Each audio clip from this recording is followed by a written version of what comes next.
Hello again and welcome to video 3 in this series on executive coaching. I'm Harry Petropoulos, one of the founding directors of a company called Red Pill Performance Consultants. We're an Australian executive coaching business established in 2004. We've got offices in Sydney and in Perth. In this video, I'm going to talk about what distinguishes a good coach from perhaps a great coach.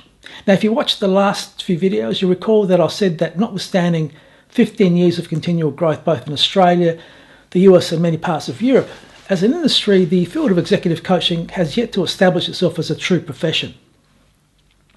Now, I suggested one possible contributing factor to this is that to date, there doesn't appear to be one standard career path to becoming an executive coach.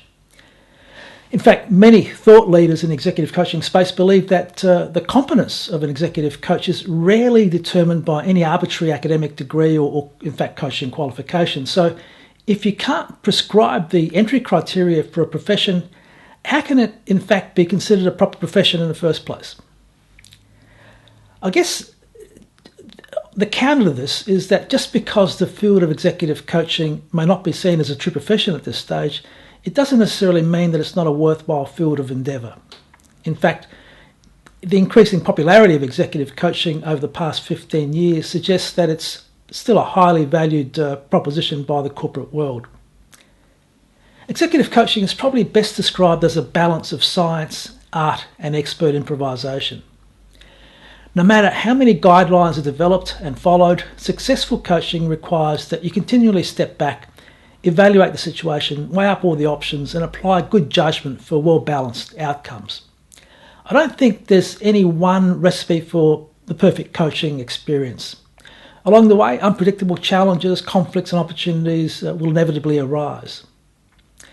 But some would argue, what's the big deal about executive coaching in the first place? As I mentioned in one of the first videos, some of the critics of the executive coaching movement often accuse the industry of over-intellectualising the coaching process itself in an attempt to exact higher economic rents from the market. For instance, most enlightened leaders today know that at its core, executive coaching really just involves asking effective questions, listening a bit more actively and providing some clear feedback and perhaps using a model such as GROW to structure the coaching interaction. If this indeed is the case, then what's so hard about that and how do the better coaches get away with charging such exorbitant rates? Well, before I try to answer these questions, I'd like to refer you to the work of a guy called Heinz Kohut, an Austrian-born American psychoanalyst, perhaps best known for his development of the self-psychology movement. While his work on self-psychology was quite interesting, what's of more relevance to the executive coaching field is an observation he made about the human psyche. Heinz Kohut said that at the psychological level, people have two universal needs. The first universal need is the need to be understood. And the second need is the need to be admired. And of these two universal needs, the need to be understood is perhaps a little more powerful. Now, I believe that recognising and respecting these two universal human needs is one of the most powerful guides to creating an organisational culture that will nurture open, inclusive dialogue. In addition, if you can understand the importance of these two psychological needs and ensure your own coaching style addresses both, then I think you're well on the way to becoming an effective executive coach.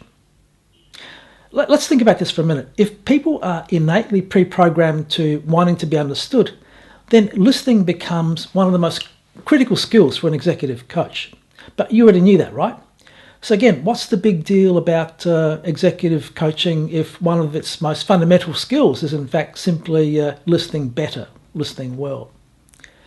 I guess the problem is that listening well is a really, really hard skill to master. Now, I'm not sure if this is attributable to these researchers, but this is where I first picked up the difference in terms of listening levels. But in their early research, coaching psychologists Tony Grant and Michael Kavanagh referred to 4 levels of listening ability. In their work, the first level is referred to as cosmetic listening. And cosmetic listening is trying to maintain the semblance of listening when your mind is really somewhere else. This is usually typified by our conversations with our young kids. We're kind of engaged in the conversation, but we're not really engaged in the conversation, if you get my drift. The second level of listening is referred to as conversational listening. Here, you're a little bit more engaged in the conversation than you were perhaps under the cosmetic listening scenario, but you're not that interested in what the other person is saying. Rather, you're using the time when they're speaking to structure your own reply. The next level, or level 3 of listening, is appropriately referred to as active or reflective listening. And at this level, you're very focused on what the other person is saying, recording facts, paying attention, and taking an active part in reflecting back what you're actually hearing. Excuse me. This level 3 listening reminds me of a comment that sales training guru Tom Searcy made during one of his addresses a few years ago, when he's talking about effective listening with customers. He offered a useful tip. He said, regarding listening, when it comes to listening to your customers, listen as if the speaker was telling you a riddle for you to solve based only on the clues you hear. This is sage advice from one of the world's, I think, greatest sales gurus. The fourth and most engaged level of listening someone can actually practice is referred to as deep listening. In practicing deep listening, you're more focused on the other person doing the talking than you are on yourself. And in the process, you're getting a very deep sense of who they are and where they're coming from. You also focus on their voice pitch, their rhythm and tone, their inflection, specific emotive words that they may be using in the conversation, the speed of speech, recognising that a slow speed pitch can indicate signs of depression. Not always, but sometimes it can indicate depression. An ascending tone can often signal surprise, and the abrupt speech is typically associated with defensiveness. Not always, but typically. To be an effective executive coach, you need to be able to practice at least at the active, reflective listening level, level 3. Level 4 is probably more the ambient listening level that counsellors tune in to their clients at. But effective coaching is not just about developing a level 3 or even level 4 listening technique. I think it was Tony Stoltzfus from the Leadership Metaformation Institute who once said that good coaches don't listen just because it's a good technique or because it's effective or even because people like to be listened to. Rather, a good coach listens because to listen is to believe in the person you're coaching. To Tony, listening is one of the most powerful, compelling ways to say, you're a great person, I have confidence in you. Okay, so that's listening. Let's look at the second, perhaps slightly less potent universal need that Heinz Kohut identified, the need to be admired. When you think about it, this need usually manifests itself early into a coaching relationship through the coachee's initial reluctance to be perhaps completely open with their coach about any deficiencies they perceive they may have as a leader. An effective coach recognises this and works hard to put their coachees at ease in order to identify potential goals and development opportunities and also the roadblocks that go with these. But dealing with the coachee's need to be admired is relatively straightforward in a coaching relationship. What is often harder to deal with is the coach's own innate psychological requirement to be admired and also to be understood. One of the most tangible ways of being admired is through the practice of giving advice. Giving advice can be quite gratifying, at times even intoxicating, particularly if there's uptake.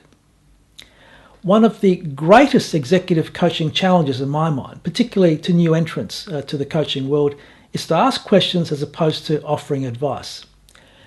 Now, in my experience, ego is the number one factor that holds back good coaches from becoming exceptional coaches. Let me use my own development as an executive coach, perhaps as a case in point. I entered the executive coaching space after 14 years in senior leadership positions, keen to start my own business and stake my claim in the growing Australian coaching industry. This is around about 2003, 2004. My last corporate role involved leading a high-profile, fast-moving consumer goods business with a large workforce, a complex supply chain, and some challenging strategic and marketing issues. While at the time I kept up my reading and I was across all the prevailing evidence-based empirical research into the executive coaching field at the time, and while I was a registered psychologist and had completed several well-regarded coaching certificates along the way, I entered the executive coaching industry with the wrong mindset. Now, looking back on my first year as an executive coach, I had an exalted opinion of my leadership credentials, and I'd allowed myself and my innate desire of wanting to be admired run away from me. So while I was being hired as a coach, what I was really providing could best be described as a blend of mentoring and consulting. Now, looking back on some of my file notes, my focus was less on what the coachees said and more on the fixes that I thought were appropriate at the time. I now recognise that my first coaching year was quite misspent. But thankfully no damage was done, and my coaching clients at the time all seemed to get some value from whatever it was that I was actually providing them. But what I realise now is just how much more effective the coaching could have been if only I had adopted the right coaching mindset. While the research in support of this is pretty skinny, I believe all executive coaches are susceptible to confounding the processes of teaching versus helping people to learn.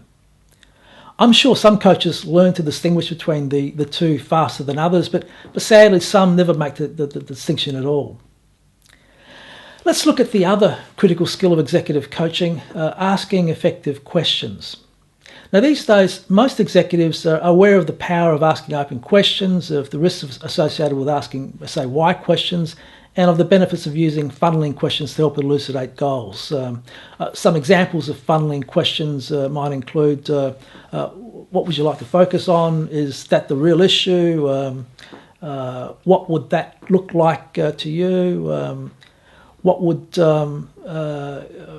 that give you? Tell me more about that. What else would be different?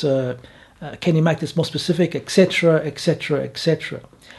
But as executive coaches, we need to be ever vigilant that in reality what we're practicing isn't actually advice giving, masquerading as coaching. Now, don't get me wrong, coaches sometimes we do give advice, but it's usually after all other avenues have been exhausted, if it's simply a more efficient use of time during a critical stage of the coaching process, or where the issue is mission critical.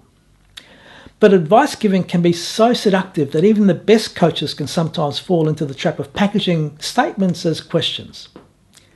Some examples may include questions such as, do you think you could be more direct with them next time? Which is tantamount to effectively saying, be more direct with them next time.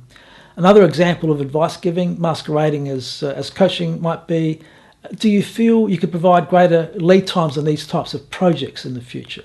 Which is effectively saying, provide greater lead times on these types of projects. Pretty straightforward. In these examples, the executive coach is more focused on trying to solve the problems than helping the coachees identify and solve their own problems. The coach then tries to surreptitiously lure the coachee towards the same solutions. In these examples, the coach is entering the coaching relationship with the wrong mindset.